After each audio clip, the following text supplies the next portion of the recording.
Bismillahirrahmanirrahim. Assalamualaikum warahmatullahi wabarakatuh.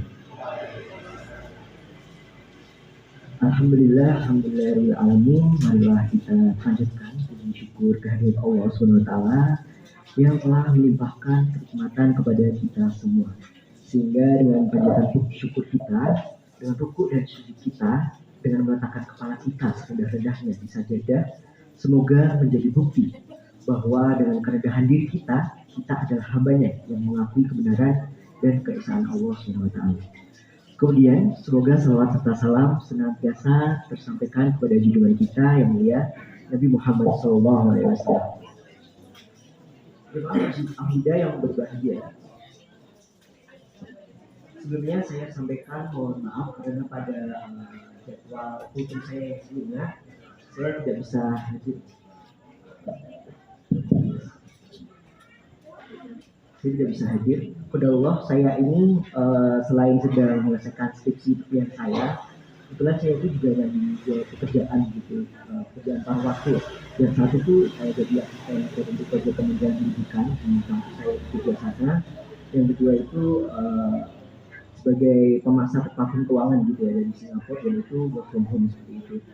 Dan kodarullah juga beberapa belakangan ini, sekitar 6 bulan ini saya itu juga diamanai oleh takmir Masjid Kampus UGM untuk memimpin bidang penelitian untuk kegiatan Ramadan di sana ya. Jadi ya memang harus bagi waktu, dan syukur alhamdulillah hari ini bisa datang ke sini, hadir ke sini. Meskipun besok pagi saya harus balik lagi ke Jogja gitu karena harus menyelesaikan kerjaan. Baik jemaah Masjid Al-Huda yang dirahmati oleh Allah. Jadi beberapa waktu yang lalu saya itu membaca Al-Quran, tapi Al-Quran ini tuh agak beda dan isinya tuh lengkap banget gitu. Bahkan di situ ada tafsirnya, ada juga asbabun nuzulnya, bahkan ada juga hadis yang berkaitan dengan surat atau ayat tertentu.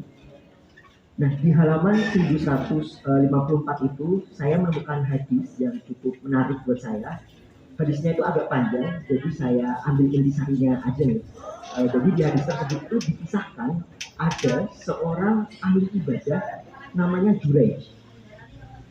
Dia ini membangun tempat ibadahnya sendiri yang agak jauh dari pemukiman. Suatu ketika ibunya datang, mungkin karena rindu untuk mendengar Juraij ya. Dan ibunya ini memanggil Juraij, tetapi Juraij ini tengah salat. Sehingga Juraij ini mengabaikan panggilan ibunya dan justru melanjutkan sholatnya. Dan pada hari-hari selanjutnya, ibunya datang kembali dan memanggilnya lagi. Tapi Juraij tetap tidak mau membatalkan sholatnya. Hingga pada suatu ketika, ibunya Juraij itu kesal, lalu mendoakan hal yang kurang baik kepada Juraij sebagai pelajaran untuk Juraij. Dan doa ibunya itu tadi ternyata terkabulkan. Jadi jamaah sekalian, dari hadis ini itu kita dapat kita ketahui ya bahwa ibu atau orang tua itu secara umum ternyata punya keistimewaan atau privilege gitu ya kalau bahasa sekarang, bahwa kalau doa dan ucapan ke anaknya itu makbul gitu. Sekalipun doanya itu doa atau perkataan yang kurang baik untuk anaknya, bahkan untuk anaknya yang bisa dibilang ahli ibadah sekalipun. Ada juga suatu kisah, ada seorang anak kecil, dia ini tuh dimarahi oleh ibunya karena ketika ibunya sedang menghidangkan makanan untuk tamu-tamunya ya, makanannya tadi tuh ditabur di pasir sama anak kecil ini tadi. Ya namanya juga anak kecil ya, jadi kemudian itu ibunya kesal dan ibunya itu bilang ke anak ini, pergi sana biar kamu jadi imam Masjidil Haram. Dan benar saja, ternyata gedenya anak kecil ini jadi imam Masjidil Haram. Beliau ini namanya Syekh Sudais. Bahkan saya itu beberapa kali juga merasakan dahsyatnya perkataan ya, atau doa orang tua. Beberapa bulan yang lalu, bapak sama ibu saya itu menjadi saya ya istilahnya. Waktu itu memang lagi bahas masalah masa depan saya, dan bapak saya itu bilang kurang lebih seperti ini. Yo yang iso luweh apik meneh kerja tapi gajinya dolar, Pak. Jadi kerja ini tapi dibayarin berdolar. Kurang lebih seperti itu bapak saya bilang seperti itu. Dan benar saja, beberapa hari kemudian setelah bapak saya ngomong itu, saya itu dapat tawaran kontrak kerja paruh waktu dari Singapura. Padahal bapak itu cuma ngomong santai, ngomong biasa gitu, tapi ternyata beneran jadi kejadian. Dan sebenarnya masih banyak lagi kisah yang tadi seperti misalnya saya itu waktu di kampus itu dosen bimbingan skripsi ya, kata-kata tingkat saya itu saya itu sangat sibuk. Dia ini selain mengajar S1 S2 S3 di kampus di sana, dia itu juga jadi putra fakultas. Kemudian beliau ini juga punya kesibukan di novel dan film, dan beliau ini adalah menantunya Pak Amir Rais. Jadi beliau itu juga memiliki istrinya yang merupakan anggota dewan.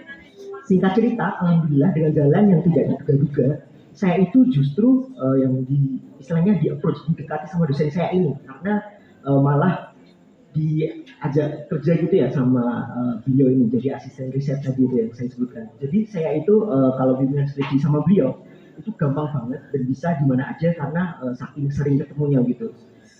Dan saya kira ini merupakan sebuah bentuk hasil doa dari orang tua saya yang selalu saya minta doanya tiap saya pulang ke sini. Jadi hikmah yang dapat kita ambil yaitu pertama bahwasanya agama Islam ini sangat lengkap sekali ajarannya dan penuh dengan kasih dan tidak cuma mengajarkan ibadah yang sifatnya mahdoh atau ritual saja. Kita ini tidak diajarkan cuma ngejar akhirat saja dan melupakan dunia kita itu. Tidak seperti itu. Kita ini juga diajarkan cara berinteraksi dengan orang tua, dengan anak cucu dan seterusnya. Bahkan Rasulullah itu waktu mengimami sholat, beliau itu justru mempertimbangkan cucunya itu bermain di sela-sela sholatnya. Jadi apa ya, hal ini tuh nggak dianggap Rasulullah sebagai sesuatu yang mengganggu gitu. Jadi dalam buku yang saya baca itu judulnya Khusyuk Sholat, itu tuh di situ dikisahkan Rasulullah itu sedang mengimami sholat dan pas sujud itu cucunya bermain di atas punggungnya gitu. Dan Rasulullah itu dengan sengaja memperlama sujudnya cuma karena biar cucunya ini tuh puas bermain-main di punggungnya Rasulullah waktu sholat gitu. Kemudian hikmah kedua yang dapat kita ambil, mungkin sebagai orang tua, saya sampaikan kata-kata yang baik dan doakan yang baik-baik untuk anak dan cucu kita semua seperti itu. Bisa jadi dari perkataan Bapak Ibu sekalian itu perkataannya jadi terus nyata. Jadi amit-amit ya Bapak Ibu sekalian kalau misalkan anak itu tidak tahu begitu ya, terus kita kesal dan ngeplos gitu. Wah anak kurang ajar gitu, wah bocah goblok kata-kata seperti itu. Ya itu bisa jadi itu nanti anaknya itu benar-benar jadi kurang ajar dan bandel terus-terusan sampai gede gitu. Mungkin karena perkataannya itu dikabulkan sama Allah gitu. Kemudian yang ketiga untuk adik-adik, untuk Mas Mbak dan khususnya saya sendiri ya, marilah kita itu bersama berusaha sebaik mungkin untuk memberikan persembahan yang baik untuk orang tua kita. Dari pengalaman saya punya teman dari berbagai macam kalangan itu, saya itu yakin senakal-nakalnya anak itu pasti ada rasa ingin menyenangkan hati orang tuanya. Jadi teman-teman sekalian, jangan ragu, jangan malu buat minta doa dan restu ke orang tua kita. Bisa jadi kita ini berhasil, kita diberikan kemudahan itu bukan dari jerih payah kita sendiri, tetapi dari kencengnya doa-doa orang tua kita. Wallahu a'lam bishawab. Dengan demikian yang dapat saya sampaikan. Mohon maaf bila ada kekurangan. Assalamualaikum warahmatullahi wabarakatuh.